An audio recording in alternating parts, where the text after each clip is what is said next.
has traveled to the moon. He's explored outer space. He has studied this Earth from pole to pole, but only now is he beginning to understand the strange and mysterious powers said to exist in all of us.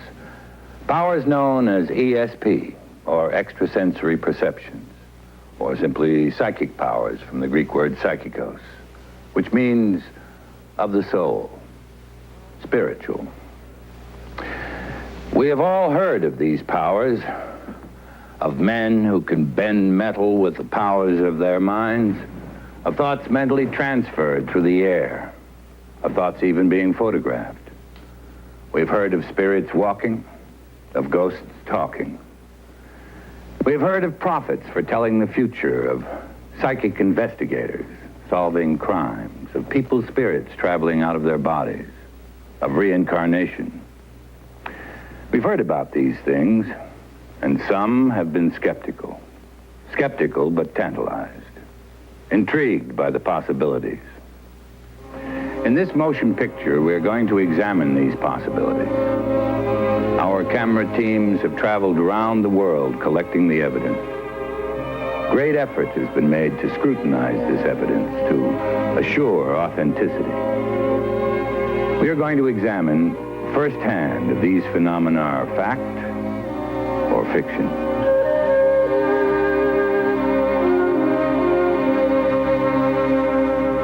From the beginning of recorded history, there is evidence that man has always possessed psychic powers. Proof of this can be found among the Earth's few remaining primitive cultures, such as the Stone Age Aborigines in the Australian outback. Anthropologists report that people here are capable of transmitting and receiving thoughts telepathically, often across hundreds of miles. Early civilizations like those in Egypt and later in Greece and Rome called upon clairvoyants to interpret the past or to see into the future. These clairvoyants were called oracles or soothsayers. And like people today, they sought visions of the future in crystal balls or in the bumps on a man's head, or in tea leaves, or in the stars. It has been man's desire to know his future, even his future after death, that has impelled his quest for the truth about his psychic being. He has relied upon psychics, sometimes called prophets, to tell him about this future from the days of the Bible to the days of Nostradamus. Nostradamus was a 16th century physician whose cure saved hundreds of lives from the plague that spread through France and Italy. He's remembered today, however, because of the poems he wrote, poems in which he foretold the events of the future. He foretold of the organization and failure of the League of Nations 500 years before it happened. He wrote about the rise to power of Adolf Hitler and the Third Reich. He foretold of the abdication of King Edward VII of England for the woman he loved.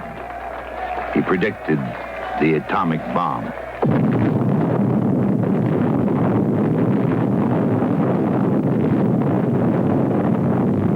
He predicted the end of the world in the year 7000 to be caused by the explosion of the sun. After Nostradamus, in the dark years that followed in Europe and America, many who prophesied accurately or who achieved other psychic phenomena were thought to be witches and were burnt at the stake.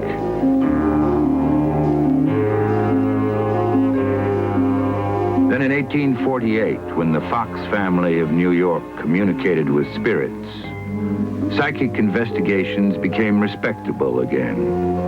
Even Queen Victoria of England was attended by a personal psychic. And in America, President Lincoln is said to have attended seances held in the White House. Lincoln, thought by many to have had psychic gifts, had a premonition of his own death. In a dream, he rose and walked to the East Room. Who Who is dead in the White House, he asked. The president came the answer. He was killed by an assassin. Mark Twain, the famous American writer who also had premonitions of impending death, urged a scientific study of such phenomena. And in 1912, in England, such a study was made. It confirmed that 19 people had canceled their passage on the Titanic because of their premonitions that the new superliner would hit an iceberg and sink.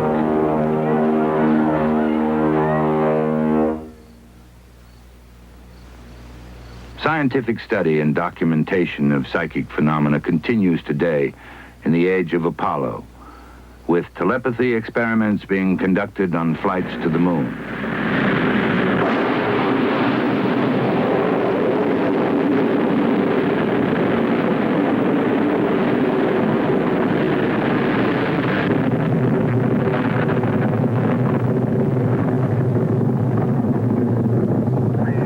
On Apollo 14, Captain Edgar Mitchell, the sixth man to walk on the moon, conducted several ESP experiments.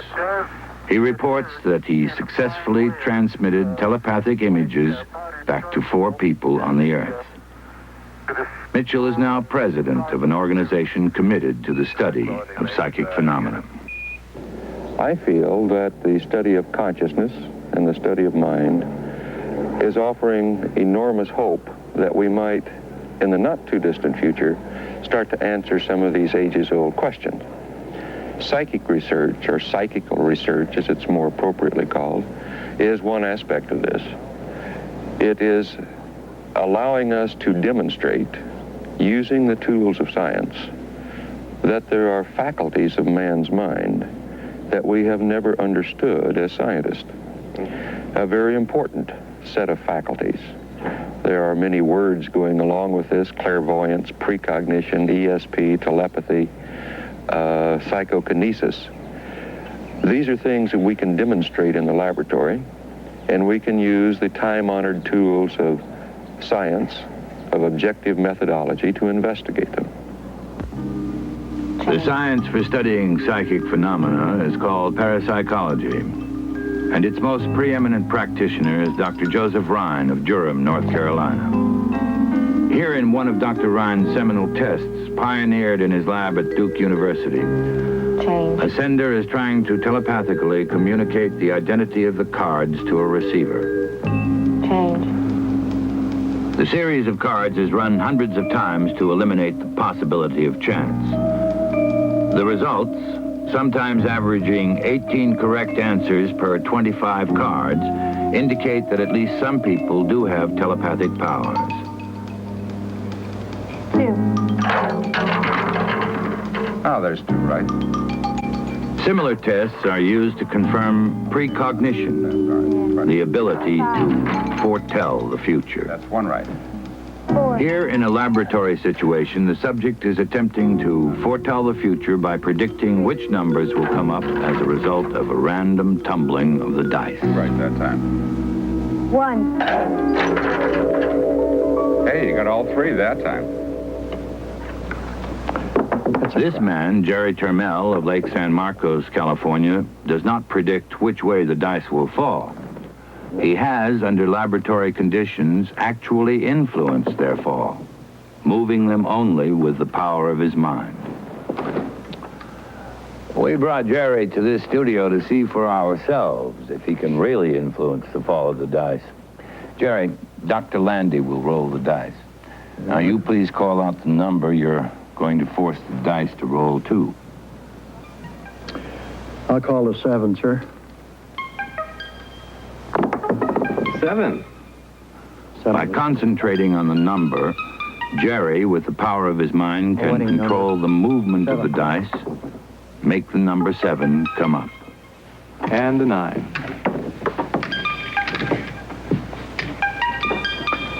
Set a wedding point. 7.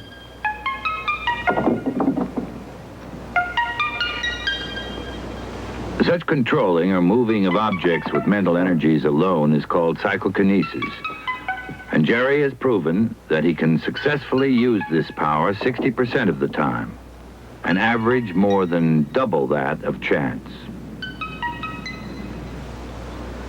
At the University of California, as at universities around the world, researchers like Dr. Charles Tart are making continuous efforts to extend the study of psychic phenomena.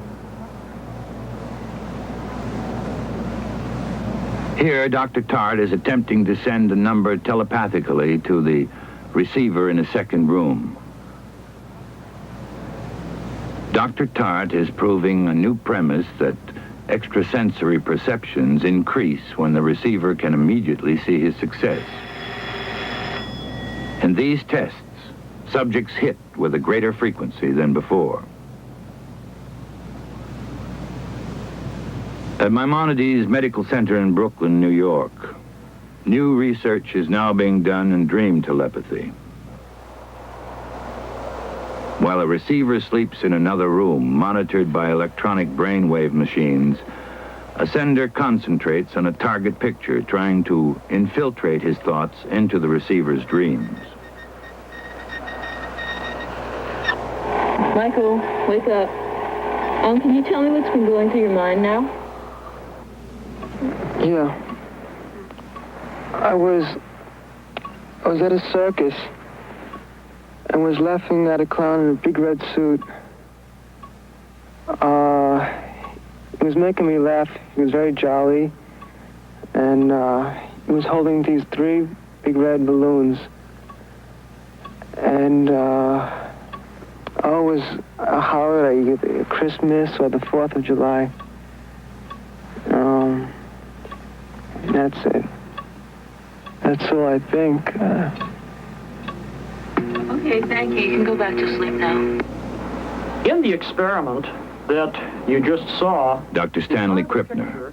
was a scene in Honolulu of Santa Claus during a Christmas party on the beach. The dream report from the sleeping subject mentioned a circus and a clown in a big red suit, therefore showing some correspondence with the festive atmosphere of the Christmas beach party. Then when the subject went on to talk about red balloons and a fat and jolly man, he's capturing some of the color and some of the atmosphere which we associate with Santa Claus. Finally, the subject does specifically mention Christmas, therefore adding an additional correspondence to this particular picture. Another kind of telepathy experiment is this one conducted in Prague, Czechoslovakia, where an attempt is being made to communicate taste. The subject, a highly sensitive young man who has scored well on other more conventional ESP tests, is being placed into a trance under the observation of a panel of reputable scientists.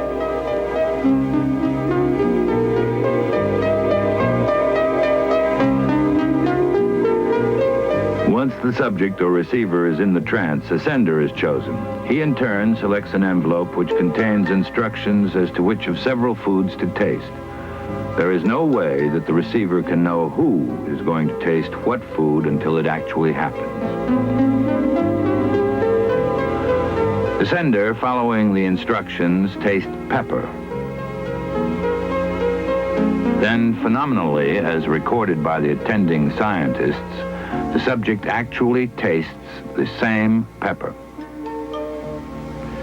The experiments we have just seen, the scientists we have just heard, seemingly point to one conclusion, that telepathy does exist.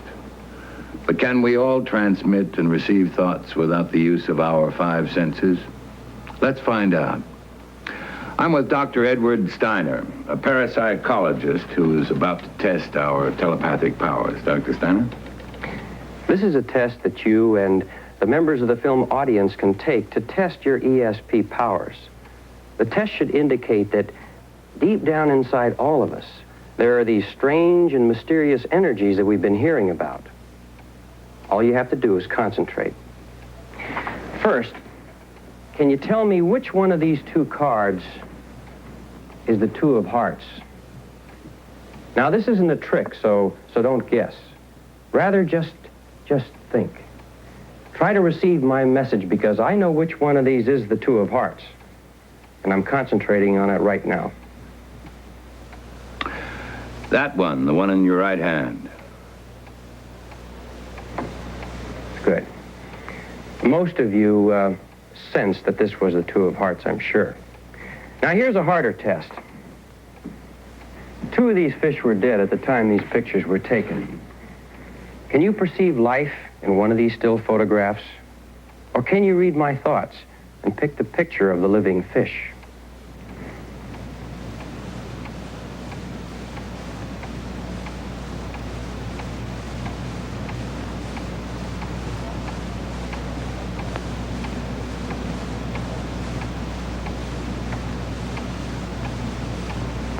The one in the middle? The fish in the center was and is still alive.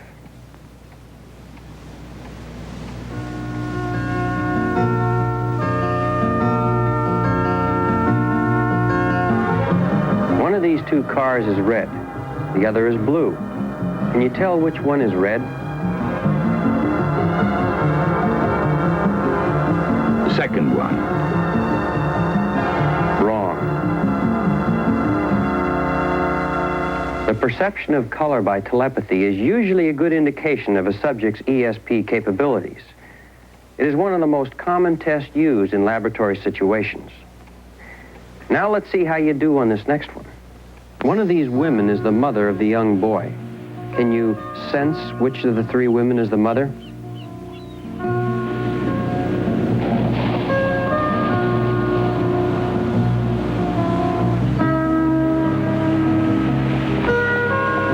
The one in the red shirt. Very good. Now can you also tell which of these two young men is hang gliding for the first time? The first one. No, the one in the rear. First time up and not a worry in the world. You were right 3 out of 5 times. Perhaps some members of the film audience scored as high. It's not a bad score. Not even a professional psychic would have scored 100% on these tests. Even they are wrong about 25% of the time. Thank you, Doctor. Basically, what we tested here was thought transfer or telepathy. We have proven, partly at least, that we all have such powers. Now, we've all had practical experience with telepathy in our everyday lives. We thought of someone just as they called us on the telephone or said something just as someone else blurted out the same thing.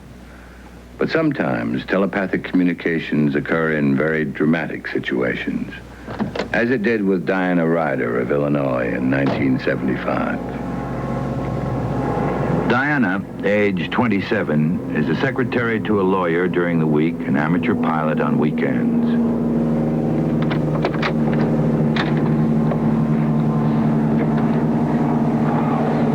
What I want you to do is enter a spin, make 2 or 3 turns, and recover on the entry heading. What if I black out? Don't. I'll try not to. Just keep concentrating. Think of nothing but what you're doing. You'll be all right. Okay, Josh, let's do it.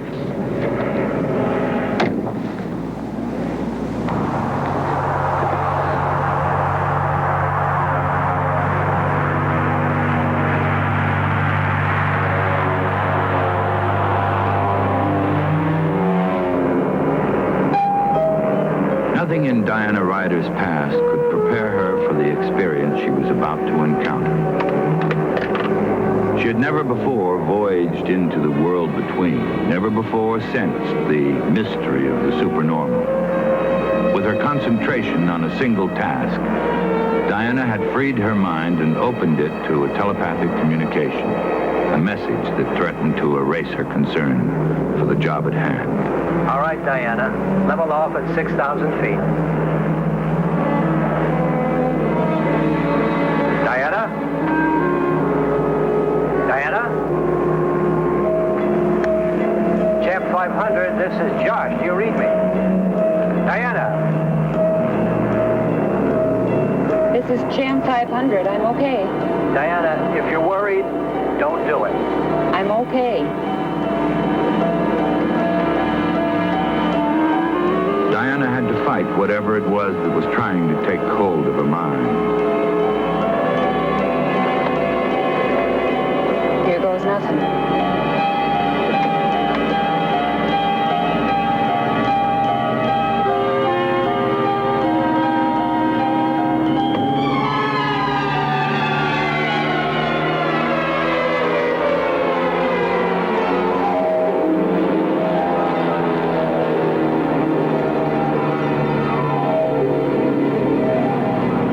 Task successfully completed, Diana now clearly received the telepathic message.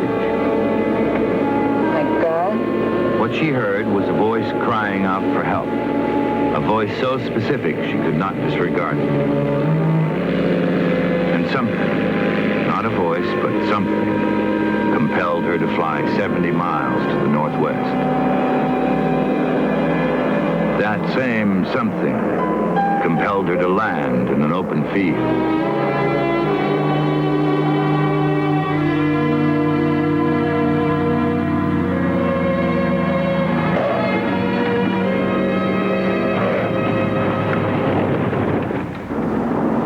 Moments before her landing, a car on the nearby highway went out of control, veering away from an oncoming drunken driver.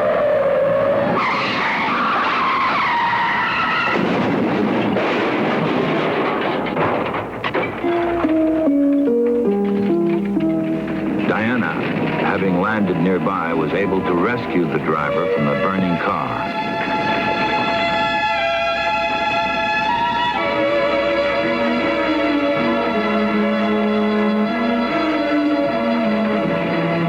The driver of the car was Mrs. Cynthia Ryder, Diana's mother, the person who had telepathically cried out for help.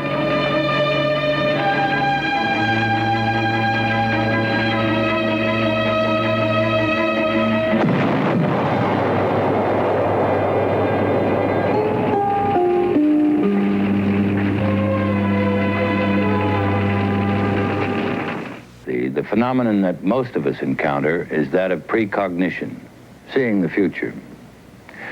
We've all had a hunch about something or have had dreams that have come true. So it was with Donald Parker of Los Angeles, California. It was the only psychic experience of Parker's life, a premonition of disaster.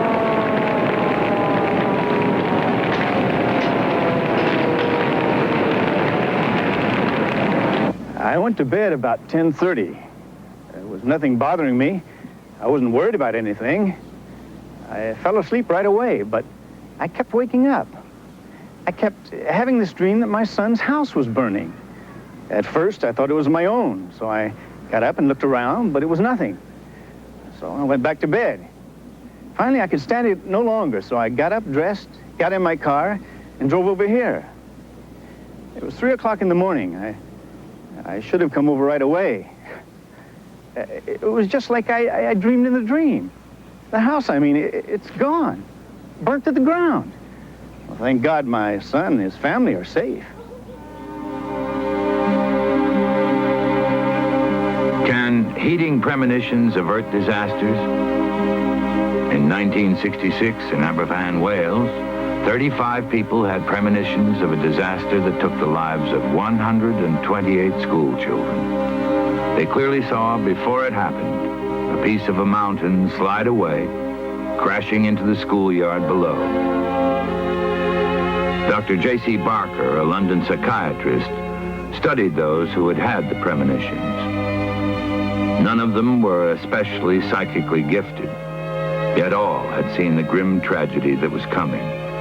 But there was no procedure by which they could use their knowledge to avert it. Dr. Barker wrote in his report on the Aberfan disaster that if we could all develop our natural but unused extrasensory powers, we might be able to alter the future. We might be able to use our precognitions as a kind of early warning system. To that end, partly, And also, as a kind of statistical survey about the accuracy of such predictions, a Central Premonitions Registry has been opened in New York. Anyone who wishes to file their predictions there may do so. Already seen by correspondents of the registry before they actually happened have been the assassinations of Robert Kennedy and of Dr. Martin Luther King. Also seen were Rocky Marciano's fatal plane crash and the murder of United Mine Workers leader Walter Jablonski. These were premonitions by amateurs, so to speak, by people like you and me. The psychics who regularly see the future are monitored by the nation's newspapers and by television. Their success has been public and unusual. John Robbins, for instance, predicted a bomb explosion at New York's LaGuardia Airport 4 months before it happened. Helen Stalls predicted Jackie Kennedy would marry a Greek millionaire long before the public became aware of Aristotle Onassis. Clarissa Bernhardt predicted to within 1 minute the earthquake that hit San Francisco at 3 p.m. on Thanksgiving Day in 1974. Bernardine Villanova predicted the collision of the aircraft carrier John F. Kennedy in the Mediterranean in November 1975. Irene Hughes foresaw Senator Ted Kennedy's Chappaquiddick tragedy.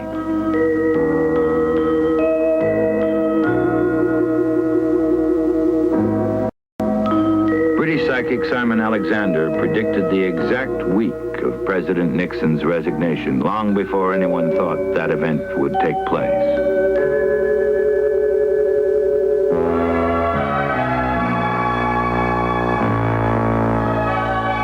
But the psychic with the most noteworthy gift of prophecy has been Jean Dixon. Since her early childhood, she's been able to foretell the events of the future. In recent years, she has astonished the public with her predictions of the assassinations of both Kennedys and Martin Luther King. A prophecy is something else. That's a revelation. No. Miss Dixon considers her psychic ability a gift from God. She is constant in her efforts to use that gift for the benefit of others. Senator Robert Kennedy, that was a forecast. That was not a prophecy. And Martin Luther King, that was a forecast, not a prophecy. In recent years, Jean Dixon has turned increasingly toward astrology for help in seeing the future. She is among the millions who believe that our destinies are interlocked with the movements of the planets, with the shifting of the stars. For his purpose and his mission upon this earth. Proponents of this ancient art believe that our personalities develop according to what sign of the zodiac we are born under. For instance, those born under the sign of Aries are energetic, enterprising, like Charles Chaplin and Thomas Jefferson. Taurians born mid-April to mid-May are stubborn and musical, like Barbra Streisand and Harry Truman. Geminis are versatile and clever, like Bob Hope, Bob Dylan, and John F. Kennedy. Those born mid-June to mid-July are under the sign of Cancer. They are sympathetic and changeable, like Ringo Starr. Leos are proud, domineering, authoritative, like the Emperor Napoleon and Alfred Hitchcock. Virgos born the end of summer are methodical, like composer Leonard Bernstein. Libras are just, honorable, well-balanced, like President Eisenhower. Scorpios born mid-October to mid-November are independent, like Charles de Gaulle. Those born under the sign of Sagittarius are impulsive, like Frank Sinatra. Capricorns are ambitious, self-reliant, strong, like Joan of Arc. To be born under Aquarius makes one honest, humane, popular, like Babe Ruth or Abraham Lincoln. And Pisces are sensitive, like Elizabeth Taylor. Can I have the knife, please? Not all psychics see only into the future. Here, Peter Herkos, a psychic investigator, is attempting to help a metropolitan police department by looking into the past. He does this by receiving images from the murder weapon, hoping to reconstruct the crime, identify the murderer. The body was murdered. The blood was in the bushes there. The girlfriend ran back in her car on a dead-end aerial, turned the car around. Herkos has been recruited by police departments around the world, including Scotland Yard. He was hired to help find the Boston Strangler, did police work on the Charles Manson murders. Like a suitcase. She was stabbed to death 5 times. Long, hard kitten.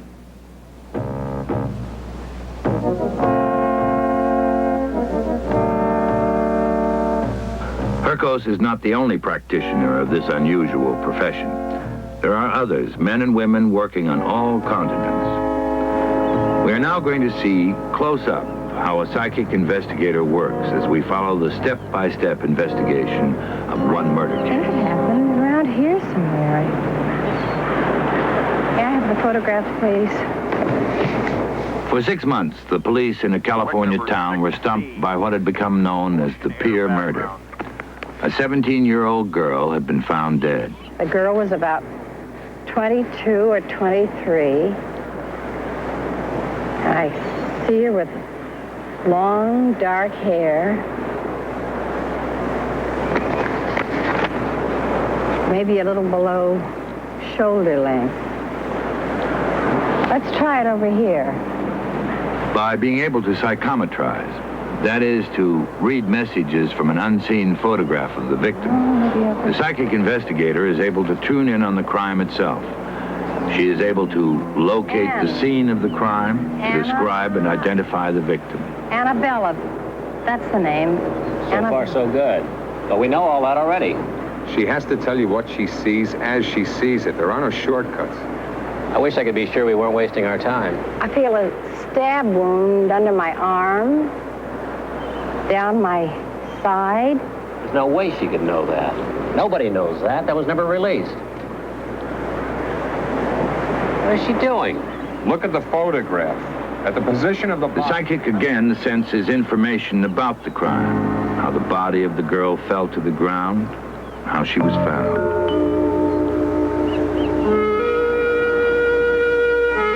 Later, using a personal object of the victims, the psychic attempts to secure more critical data. Often this information will come while the psychic is sleeping. For this reason, her assistant always monitors her sleep. Oh, please, Arnold, no.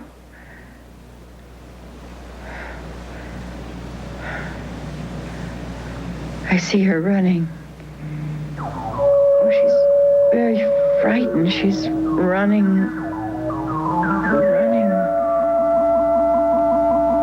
Arnold. He's about 5'7", 5'8". He has short blonde hair. Oh, Arnold's very sick. He's diabetic. He's very, very sick. Oh, she loved him. She loved him very much.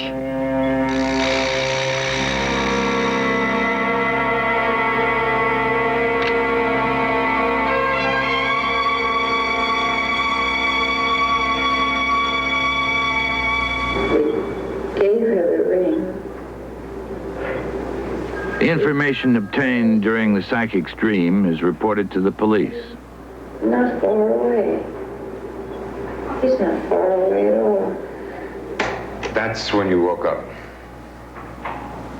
Is there a park around here? Could you get me a map? Like most psychic investigators, she will work with a map, hoping to pinpoint a specific area in which the killer is working or living. No, over. She works with the map upside down. May I have the ring, please? Thank you. Again, using a personal object of the victims. Here. He's buying a gun here. Right here. Irving Place and 45th Street. There's a gun shop there. He wants to kill again. Who? Where? He wants to kill his doctor. Oh, wait a minute. I see horses around here and a butterfly. That doesn't make any sense. But he lives with horses. There are horses there, lots of horses, and they're giant butterflies. Not anywhere near that pier do you see any horses. Are you sure there aren't any stables in that area? Not that I know of. Well, I'd double check that if I were you.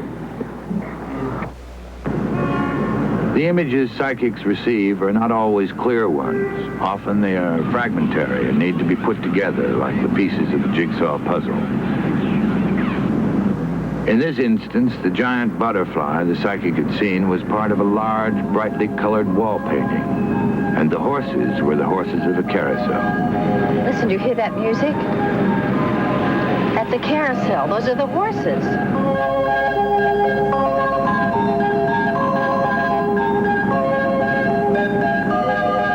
The psychic investigator has led the police to the building where she believes the murderer works and lives. There is a small room in the back of the carousel.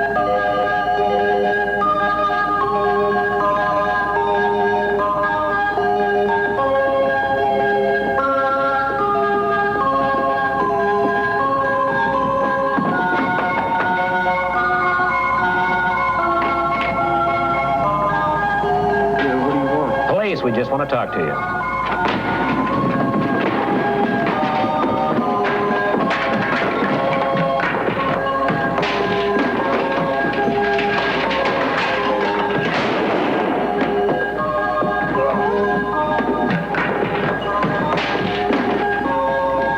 The most successful of psychic detectives is right about 87% of the time.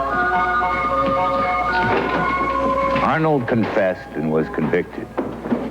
In this case, based on the actual files of a psychic investigator, the clairvoyant was also right, both about Arnold's sickness and the purchase of a gun.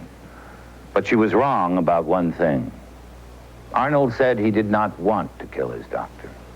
He bought the gun to kill himself. Because of their oft-times flamboyant roles in the solving of sensational murder cases, the psychic investigators become celebrities. But none is quite so celebrated as the phenomenal young Israeli psychic Uri Geller.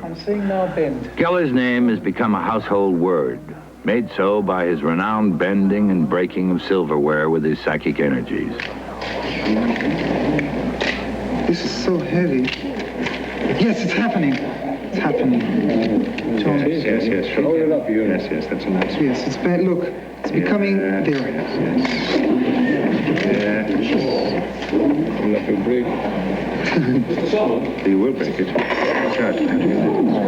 And there's no heat at all. Touch it. There's absolutely no heat. Is that solid silver, Lord Bar? Yeah, it was made by Garage in London. Just like that. When I go like that, everybody say move. Just want it to move, either the whole compass or 1, 2, 3. Geller's feats are psychokinetic. As one major study concluded after examining him stated, he has mastered the power to affect objects solely with the energies of his mind. Here in a demonstration of these powers at Longleat in England, where all of his activities were strictly supervised to guard against fakery, he is attempting to psychically move the points on a compass. He is also trying to use some of the psychic energies in the room by asking a few people to lock hands. 1, 2, 3. Wait, 1, 2, 3.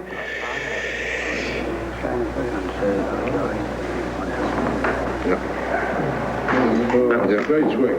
That moved the whole degree of 5 degrees. That moved. This was not much. I've moved compasses 20, 30, 40 degrees. Equally renowned for her psychic kinetic powers, but less well known to the public, is Nina Kulagina of the Soviet Union. Here, in an experiment supervised by a panel of scientists, she gives a dazzling display of her psychic abilities.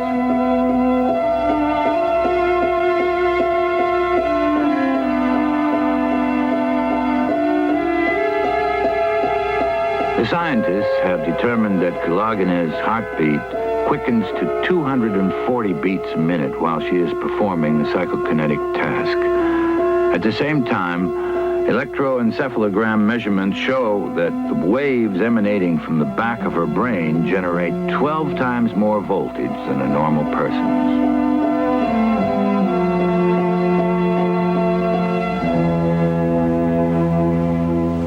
Back here in the brain is something called the pineal gland. Some researchers believe that it's here that the electrical chemical components of the brain get charged up, disturbed, redirected, causing a sharpening of our extrasensory powers. Why does that gland work for some people and not for others? Well, I guess it's a trick of nature. For some of us are born with this gland bursting with power. Others are born with it inactive. Others, like Peter Herkos, suffer an injury that causes this gland to come to life. That's only theory, isn't it? Still unproven?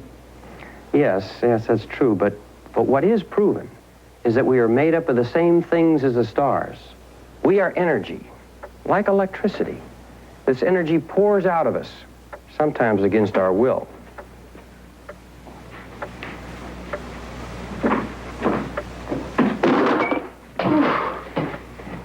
This house seems to have a mind of its own. Mr. and Mrs. Mike Rogers of a small town in Florida knew nothing about such psychokinetic energies when suddenly objects in their house began to mysteriously move. Easy, honey. Easy, dear. Their phone began to mysteriously ring.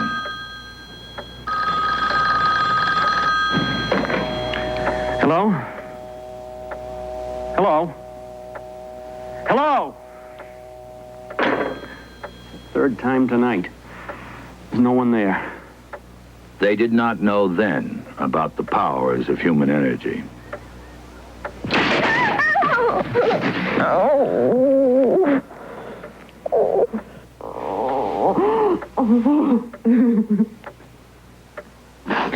Parapsychologists were called in to investigate the strange happenings in the Rogers household. First, to determine if the house were haunted. Second, to see if psychokinetic energies were being unknowingly unleashed. Oh, the pictures are always moving by themselves on the walls, and the light bulbs explode, and the papers are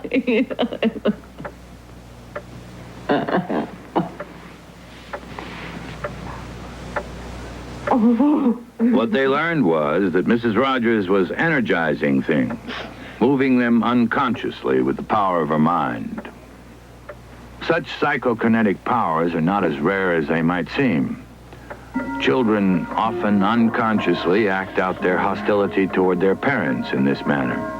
Or, as in the Rogers household, wives act out their hostilities toward their husbands.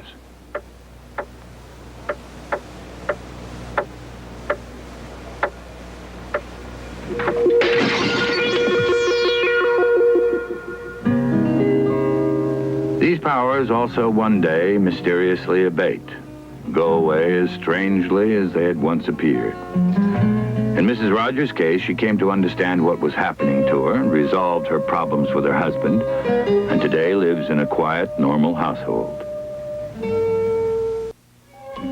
Another kind of psychokinesis is that practiced by a former Chicago bellhop, Ted Sirios. Sirios is capable of impressing his mental images on unexposed film. He takes pictures of his thoughts.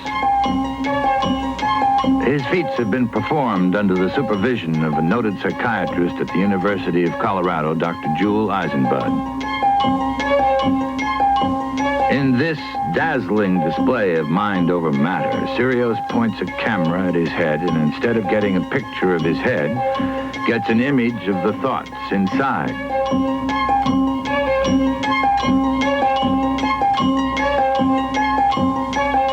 A panel of 25 scientists was invited to observe Sirios attempt his psychic photography. Later, all 25 signed statements that the experiments were valid, agreed that every safeguard had been taken to protect the integrity of the tests. Here are some of the results of those experiments. In each of them, subjects tried to communicate target pictures to Sirios telepathically. Then pictures were taken of Sirios' head. The first target picture was the twin-towered cathedral in Munich, West Germany. A photograph taken of Sirios' head resulted in this exposure on the negative.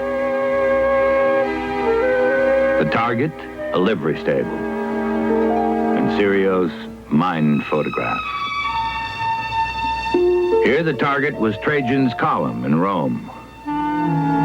Sirios scored twice, with the column and with the dome.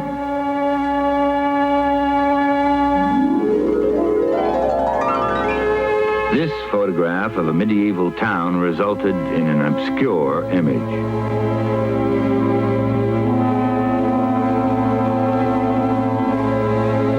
But this picture of the Air Force's projected manned orbiting lab looked like this as it was photographed inside Ted Sirios' head.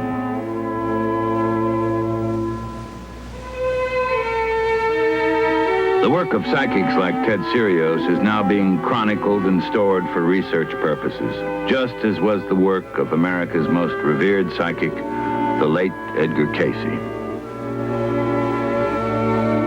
Here at the Association for Research and Enlightenment at Virginia Beach, thousands of documents attest to Cayce's phenomenal success as a psychic medical diagnostician. Known as the sleeping prophet because his visions came to him in a sleep-like trance, Cayce, without any medical training and with no formal education, could diagnose and prescribe cures for illnesses of all kinds. He did this without ever having seen his patients. He discovered his rare gift when he found the cure for his own voice paralysis during a self-induced hypnosis. He later prescribed successful cures for his son's eye disease and his wife's tuberculosis. Today, his son, Hugh Lynn Cayce, administers the Edgar Cayce Foundation. He tells us about his father. Edgar Cayce was always in conflict with what he was doing. He didn't understand it in the beginning. He was troubled over the possibility that some of the information he was giving for people who sought him out would hurt them in some way. And not until the readings began to provide help for him, for his wife, and for me, when I burned my eyes severely, did he begin to devote all of his time to it and commit himself to actually giving readings whenever people asked him. He was a photographer by trade and didn't do this for money. He was seeking to help people. He said, very simply, as long as people ask me, I will try. If ever one of these hurts anyone, I'll never do another one. And I think he lived by that all of his life. Each day for 43 years, Edgar Cayce, a fifth-grade dropout, would stop his gardening or come in from his fishing to do his readings. The names and addresses of his patients and their problems were unknown to him and would remain unknown to him until he placed himself into his sleep-like trance. The name of today's subject is Miriam Roper. And at this moment, she is at 2745 Ashland Avenue, Vero Beach, Florida. In his trance, Cayce would locate the patient, often thousands of miles away, and diagnose the illness. Yes. We see her. We do not know her. We have never seen her before. He attributed his unparalleled powers to an eternal light that he encountered while in his trance-like state.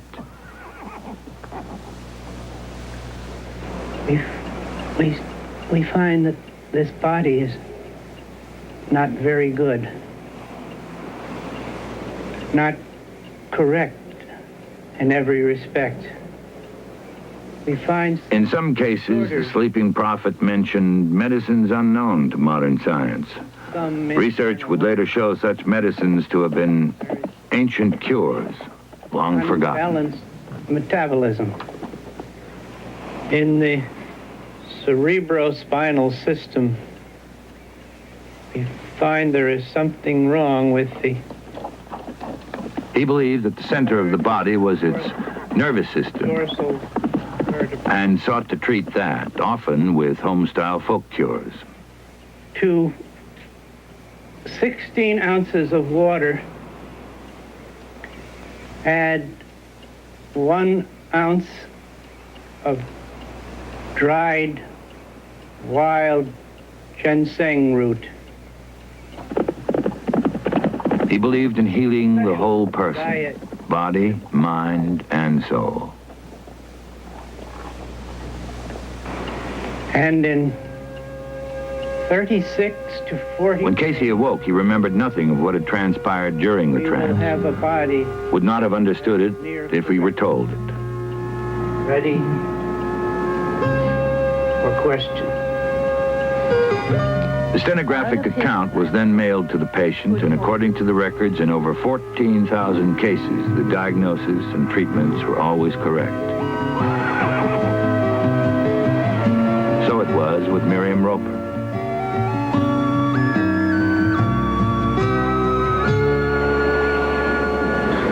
Though singular because of his range and character, Edgar Casey was not the only person to heal through the wonders of psychic powers.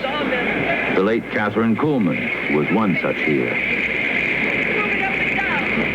Faith healers like Catherine Kuhlman are, by definition, psychic.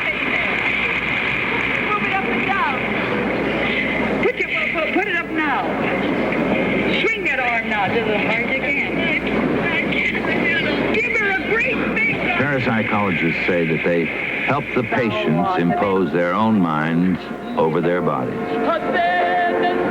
During a recent week-long meeting in Jerusalem, one woman tells how Catherine Kuhlman mobilized her psychic energies to effect a cure. But when she pointed up in the balcony for me, Jesus healed me in a moment.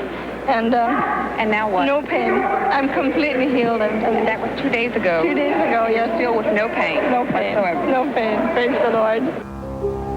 Olga Warhol is another prominent faith healer. Her laying on of the hands has caused many of the men and women who flock to her to walk away whole once again.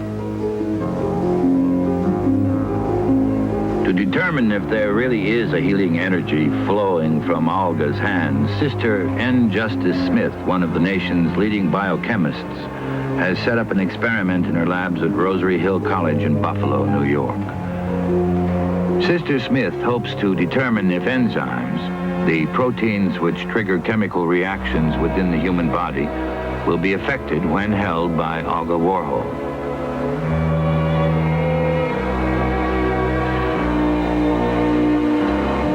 The results of the experiment show that the activity of the enzymes increases substantially when held by Olga Warhol. They react in the same way as they do when subjected to a high magnetic field. There really is nothing supernatural, nor mysterious, nor occult about paranormal healing. It can be tested and measured and demonstrated in a scientific laboratory. Now you see, when there's greater tension, of course... Because of the progress being made through the study of psychic healing, a new science of consciousness is being introduced to help people help themselves. On a wrinkle, your forehead is... Called biofeedback, it teaches the patient to control or even alter his bodily processes to fight off illness. Less tension. Yes, I see. Any questions? Modern medicine is being forced to re-examine its concepts of healing. Today, they are re-evaluating ancient psychic energy procedures such as acupuncture. This point, which is called a governor vessel point, and it's located right in the middle. Sometimes it hurts just a little bit. Based on the energy the Chinese call Qi, the procedure calls for the circuiting and recircuiting of the electrical impulses in our body. There is also something called psychic acupuncture. Well, Evelyn's diagnosed as some long name, but... Ethel DeLoach of Florham Park, New Jersey, is treating a patient for arthritis. It's very painful. She exerts only psychic energy at the acupuncture points. She is doing what others do with needles, redirecting the electrical impulses that run through our body.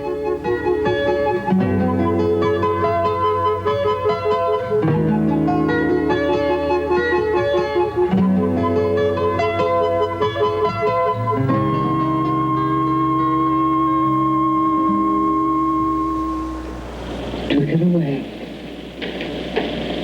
You took the pain away. With special equipment developed by the Russian electronics expert Semyon Kirlian, photographs were taken of the energy emanating from Ethel's fingertips. First when she was not healing, then while she was healing.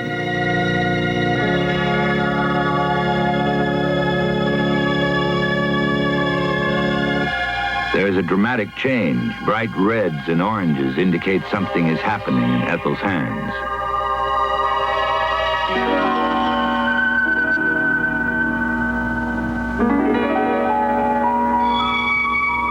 Kirlian photographs are made by introducing a small amount of high voltage, high frequency current to the objects being photographed. All forms of life emit such discharges. They cannot be seen by the naked eye, but can be photographed with Kirlian equipment.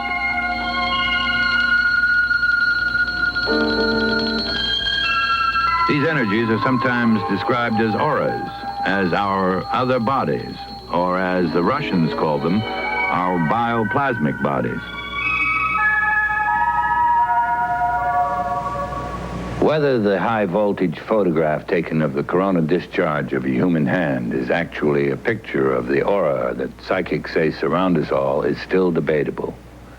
Many researchers hope they were one and the same, for it would mean that there was laboratory proof for a phenomenon rarely seen, even by psychics. We all have auras, wrote Edgar Cayce. He could see them with the naked eye. He said the aura was a blending of colors with one color dominating, and that it surrounds us from head to toe, providing us, in effect, with a second body, a spiritual body. The aura, Cayce wrote, is the weather vane of the soul. It shows which way the winds of destiny are blowing.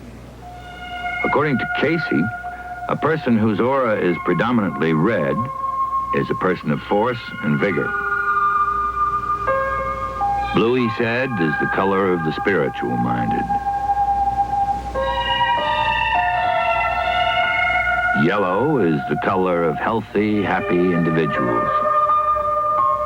Green is the color emanating from healers like doctors and nurses. White is the perfect color, the color of purity.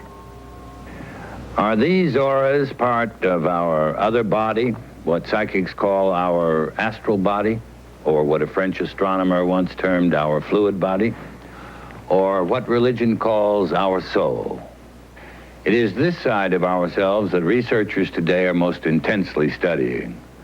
They feel that it is the most important part of the work they are doing. They are looking through the keyhole of eternity, studying close up for the first time on a comprehensive research basis the question of our survival after death. One way to test the possibilities of our having these other bodies is to examine a phenomenon known as astral projection, or out-of-body travel. This is Tom Paris.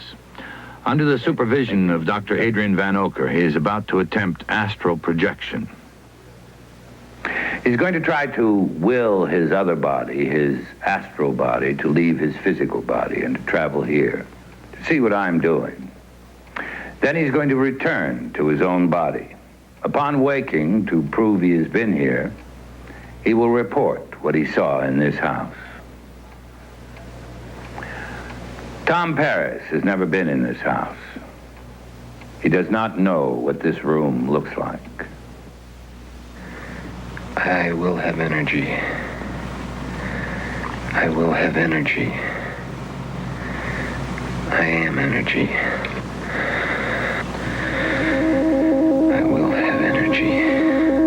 achieve astral projection, Tom must narrow his bodily concentration to a solar plexus. He must imagine himself leaving his body, pick a point in space, float toward it.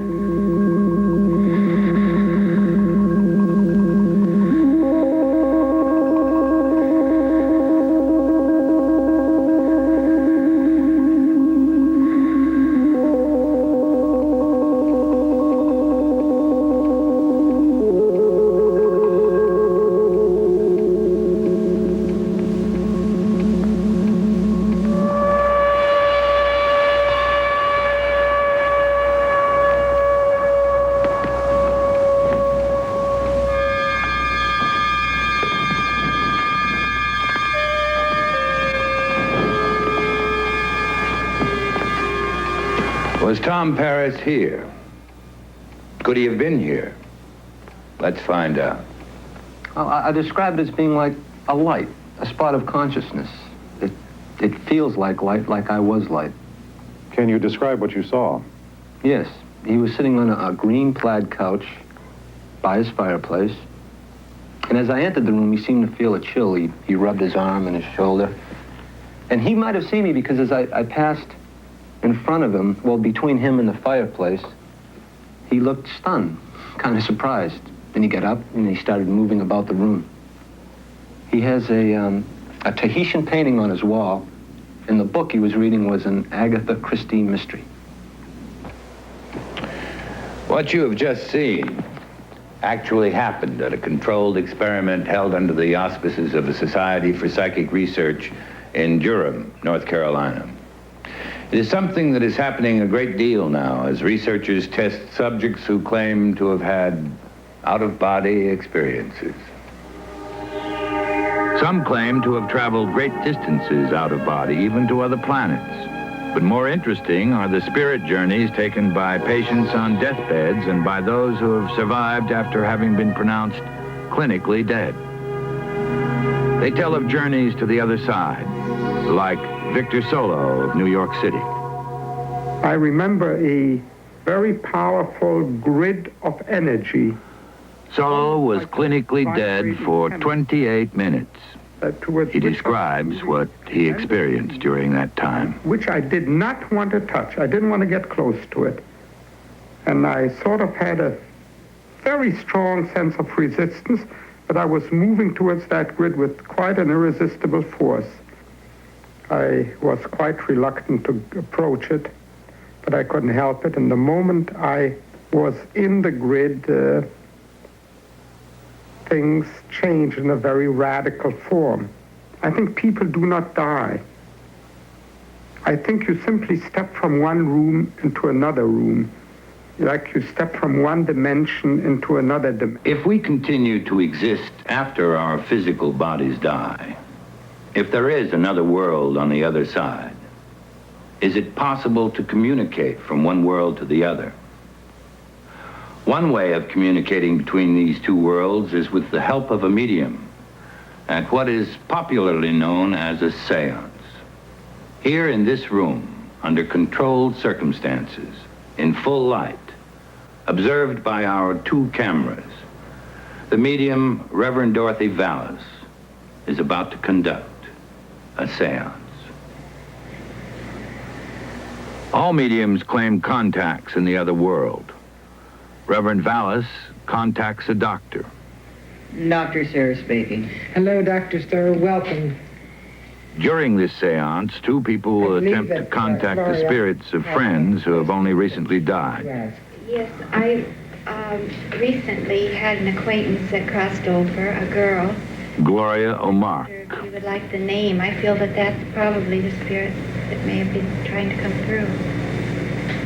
Would you like a name? Do you want the name? I do not need names. The medium, before going into her trance, had no apparent knowledge of Gloria's deceased friend. Into the Valix, Gloria. Yes. The hands were held with the crossing. Yes. You know this. Yes, I do. Because you sent this energy yourself. Yes. She is over. Yes. But she is the petite one we call. And you know why we call her the petite one. Gloria? Yes, I believe I do. Yes. Child is like a new penny because the hair was quite unusual. Speak to me, Gloria. Yes, that's absolutely correct. Thank you very much. Dr. Bravin has a question he'd like to ask. Yes, doctor. There's someone who passed on recently. Dr. Martin Bravin, a psychologist. I feel this is a man's vibration, doctor.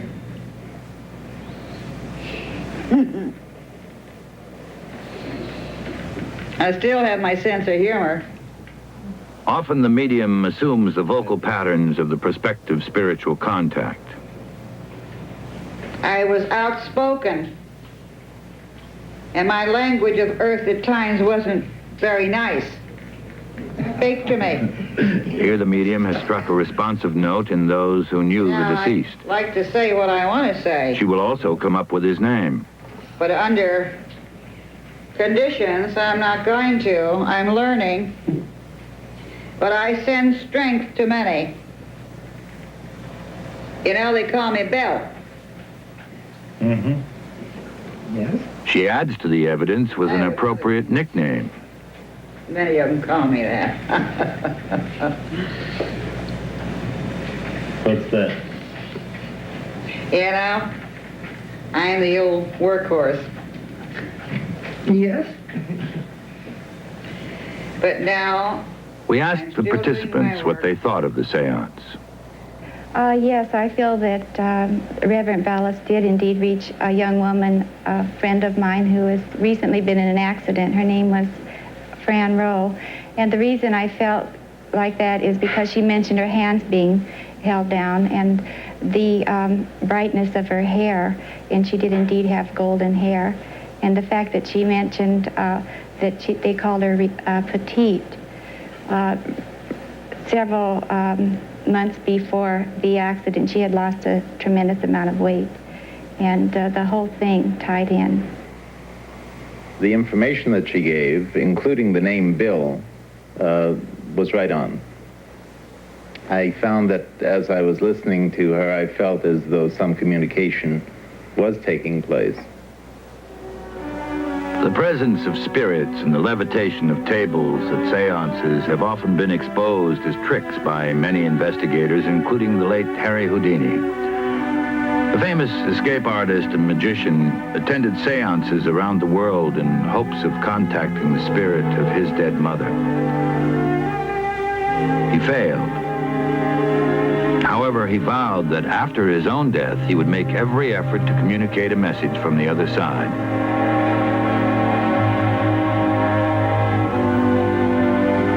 Ladies and gentlemen, to protect against fraud, he gave the message only to his wife.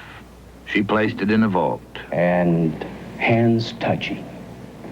Then in 1928, the medium Art Ford conducted an historical seance. It began with Ford contacting his usual spirit guide in the other world, a childhood friend called Fletcher, who was killed during World War I.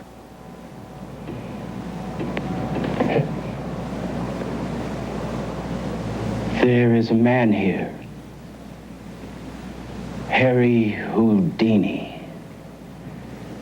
He wishes to communicate with his wife. He wishes a message be delivered. The message will be in code.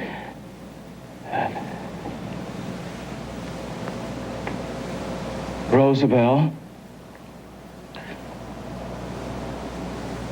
answer.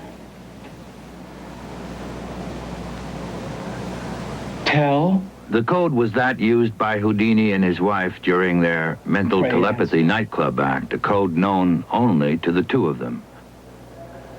Each word represented another letter of the alphabet. Tell.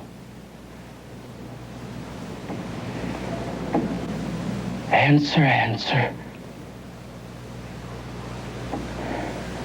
Decoded, the message read, Rosabelle, believe. Houdini says, please give her this message. Mrs. Houdini, who was not present at the seance, later confirmed that this was the message her husband had vowed to send back. This communication was... Hartford died in 1971. Since his death, he has reportedly been in contact with newspaper writer Ruth Montgomery. One of the leading political correspondents of our time, Miss Montgomery shocked her readers with accounts of her daily writing sessions with Art Ford's spirit. Here she tells of her earliest contact with Ford's spirit. Well, he first of all told of his own passing, saying that there I was lying in excruciating pain in my hospital bed, and suddenly I was free. I felt like a boy again. He said he saw his mother and sister and friends coming to greet him.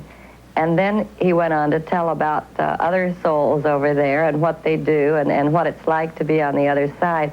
I've had tens of thousands of letters from that book, and so many of them start out, you have removed all fear of death from me. I used to be terrified of it, and now I feel no fear at all.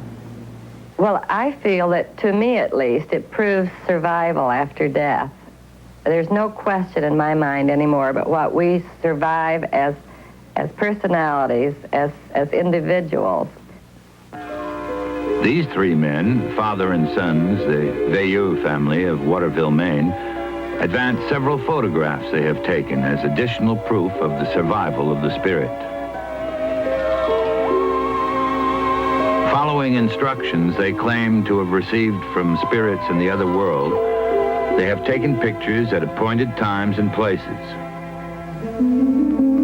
This was the first of two pictures made after one such communication. The second showed a spirit-like image of a young woman. The spirit images they photograph are not visible to the naked eye. They appear only on the negative after processing.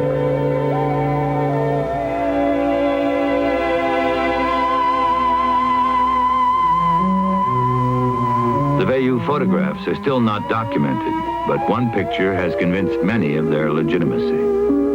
It is a spirit photograph of this man, Bob Brown, shown here in the only known real-life picture ever taken of him. Without any knowledge of that original photograph, the Veilleux produced this spirit-like image of Brown.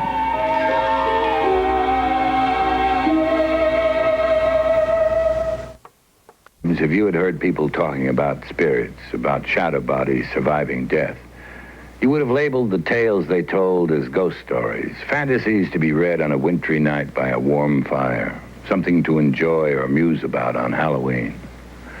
But ghosts apparently do exist. We have the research done on seances, the testimony of seasoned observers, and now brand new discoveries. The tape recordings of voices thought to belong to the dead. Pioneered by the late Dr. Konstantin Radeve of West Germany, the technique for recording these voices is very simple. And I remember at that point... Those who are currently involved in the taping of spirit voices like Scott Rogo, Attila von Zillet, and Raymond Bayless tell us that any conventional tape recorder can be used for the purpose. Spirit voices, they say, can be recorded anywhere. However, they can only be heard when played back on the tape. Say, one day at the studio, a girl walked in. We got to discussing psychic phenomena and so on. She said, I've got a couple of dresses belonging to Sharon Tate. I got them over at Columbia Studio. I got them from her, and this one has a label inscribed Sharon Tate, Columbia Studios. This one doesn't. So I decided to hold a tape recording and session and try to contact Sharon and ask her whether or not these shirts were authentic. Were they really her shirts, her dresses? And the voice came in and says, keep the shirt, indicating that this one is suspect and that this one is genuine. Mr. Vanzaleh is playing back a voice he alleges is a spirit voice. Keep the shirt, the female voice said.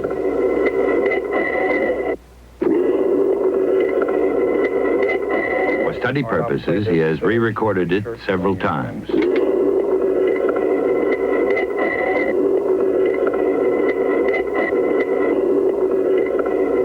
Well, actually, this tape, prompts me to start thinking about, of course, the main issue that we're talking about here, which is where do the voices come from? Now, obviously, there's two possible answers. Either we are somehow communicating through your psychic ability with discarnate entities, or somehow through your own PK ability, you are somehow psychokinetically affecting something to get those voices on the tape. Spirit voices or psychokinesis? To further examine spirit voice tapes, our cameras visited a Southern California cemetery along with Mr. and Mrs. Harry Shepard, two other researchers of these phenomena.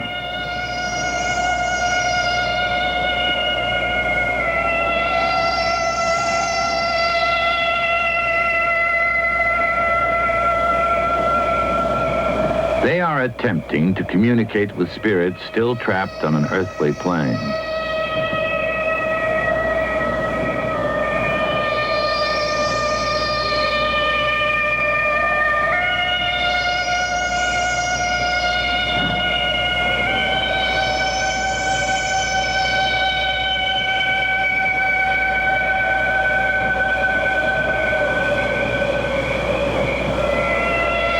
Like others in the field, the Shepherds claim to have taped hundreds of spirit voices.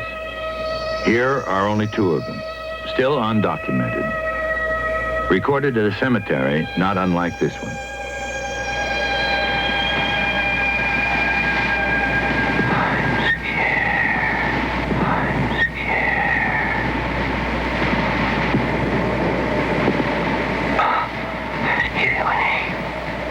The best evidence for the existence of spirits is that presented by residents of haunted houses, like Mrs. Linda Clark. I've never believed in ghosts or anything like that. In fact, I'm not sure that I do now. Except I've no way to explain what happened that evening. My husband was working late, and my son Billy and I were in the living room playing Monopoly. $200, please, for passing go. You've got all the money. That's the way it should be. What was that?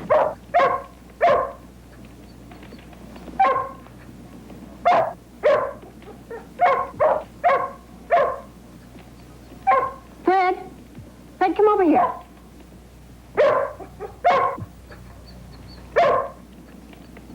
Aren't you going to look? It's gone. It's probably outside. Fred! Shh! You move, honey.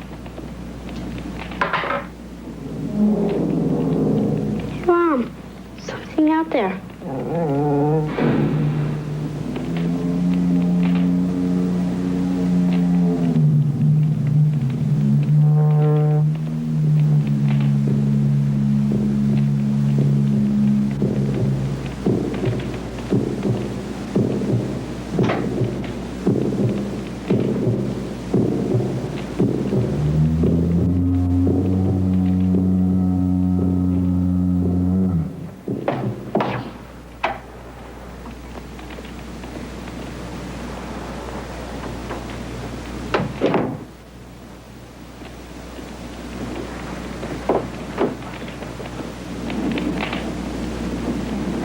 What is it?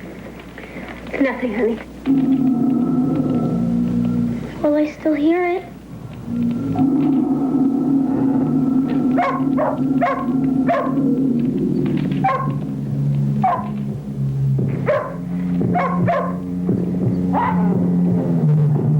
Mommy? What is it, Mom?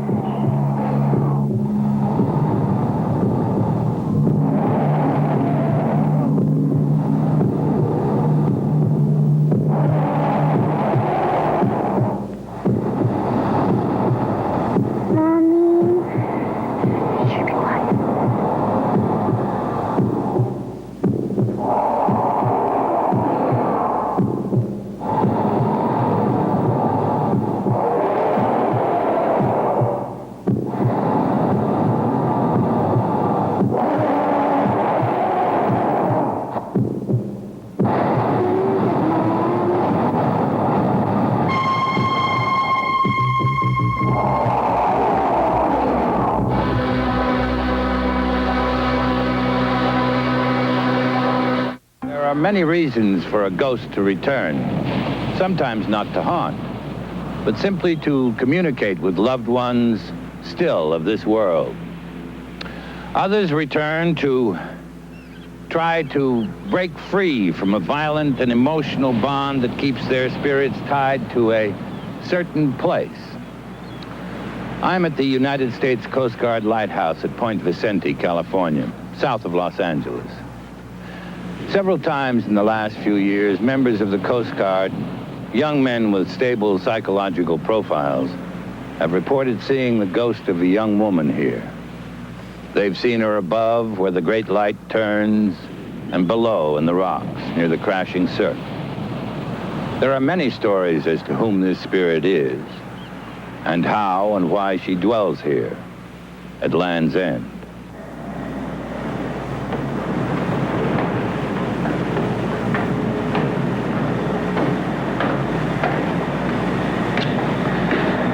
With me now is Peter Herkos, the famous Dutch psychic who lives nearby in Los Angeles. Peter, why did you pick this particular day to come here? Well, why? I like to tune in after there's really ghosts. Up there? Yeah. Up there. Psychics are often used to determine if a dwelling is haunted. They attempt to contact the spirit itself or read the auras lingering in the walls and floors. In this instance, Peter Herkos is being asked to tell us if there is any truth, in his opinion, to the story about the ghost.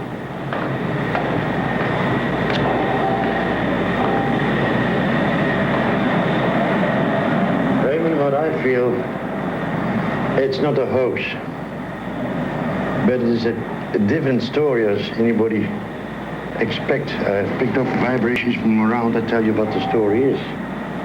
It was happened exactly about 2:30 in the middle of the night. The ghost, Peter tells us, is that of a young girl who killed herself after watching her boyfriend die in an accident. She must be very much in love with him that time, and she blamed herself that she thought she killed him, and he didn't kill him, but he fell off. He was drunk and fell off the cliff. Or she must have done something in herself. I don't know what she did, suicide, but she didn't die on a normal death. She has dark hair, looks like an Indian type, but she's not Indian. It's more an Italian type, olive face.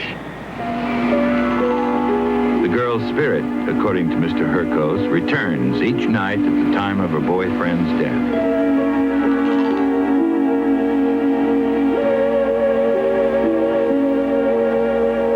And according to the accounts given by various Coast Guardsmen, such a spirit does walk here.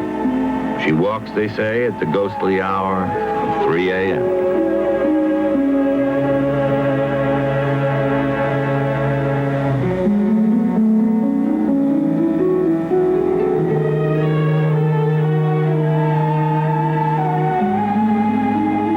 Ghosts have never been photographed on motion picture film. But there are these several startling still photographs. They are vague and mysterious, but they still represent the only manifestation of a life energy we are still learning about.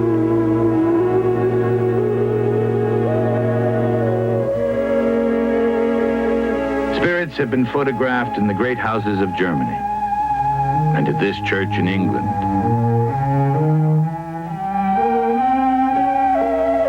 This startling photograph was taken at the grave of the poet Yeats in Ireland.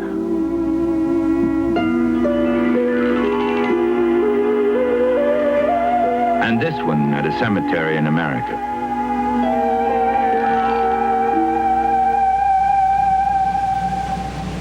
But mostly, ghosts are not seen, they are heard. A ghost is often heard here in the dormitory of a boys' school in New England.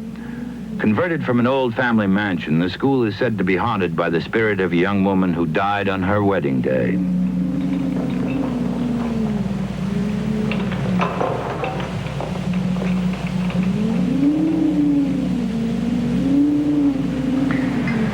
Did you hear that? Ray, Can you hear that? Leave me alone. Occasionally, one of the students claims to have seen the ghost.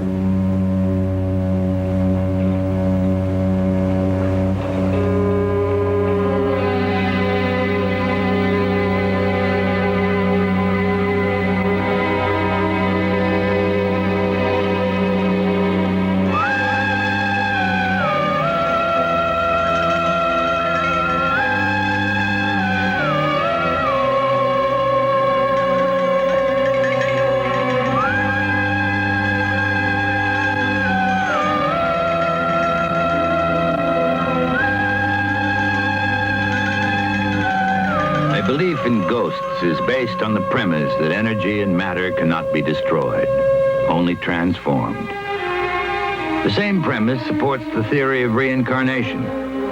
At the University of Virginia, where Dr. Ian Stevenson is studying reincarnation, there is evidence that we do return to Earth time and again in other bodies. Edgar Cayce believed this. And Taylor Caldwell's novels are said to be based on a knowledge of her past lives. Mozart's childhood musical genius is attributed to his having lived a former life as a musical artist. Other geniuses like Benjamin Franklin and Mark Twain believed they were reincarnates. And General George Patton believed he was a great general because he had been a military man in a past life. Researchers validate the accounts of reincarnation by checking out the details of the regressed person's previous life against the documented facts of that life. For instance, in one case in India, researchers verified a young girl's memory of a past life by finding money she said she had concealed in a town she had never visited or even known about in this life. Another way to validate reincarnation is by going back in time through hypnosis. I've been hypnotized many different times during my lifetime, and Roger Doyle. During these sessions, I regressed, of course, into a different life. As a matter of fact, many different lives. I think one of the most interesting, perhaps, was as a Spanish soldier during the 16th century with Cortez.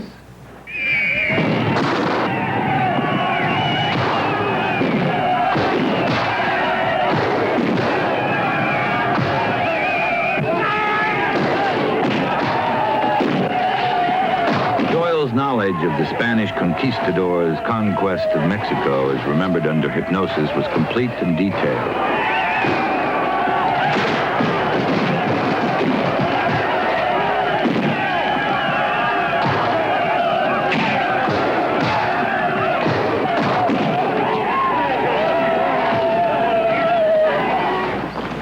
His recall of the habits of both the coastal and central Mexican Indians was that either of a scholar or of someone who had been there.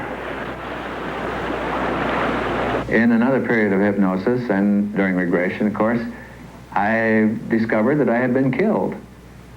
And it occurred after Montezuma's death and during the time that the Aztec warriors were warring on us and driving us out of Mexico City.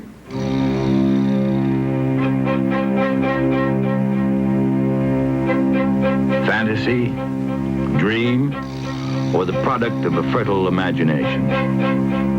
Stories like Roger Doyle's can be either. Or they can be what they say they are, actual accounts of the adventures of past lives. The mysteries of the world of psychic phenomena are many. They stagger the conventional imagination. Yet with each passing year, stories we thought were bizarre, like Roger Doyle's tale of marching and fighting with Cortez, become commonplace. The strange and the unknown are becoming the familiar. The shroud of mystery is falling away.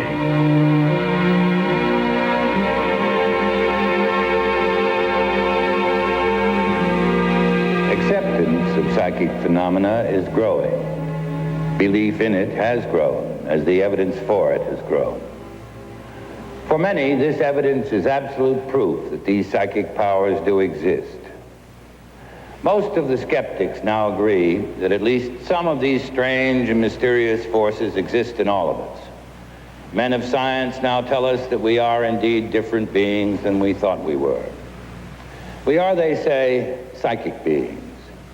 And if we're not afraid to push back the boundaries of our ignorance, if we learn to channel our latent powers, we might be able to alter the future in a way that we now can only imagine.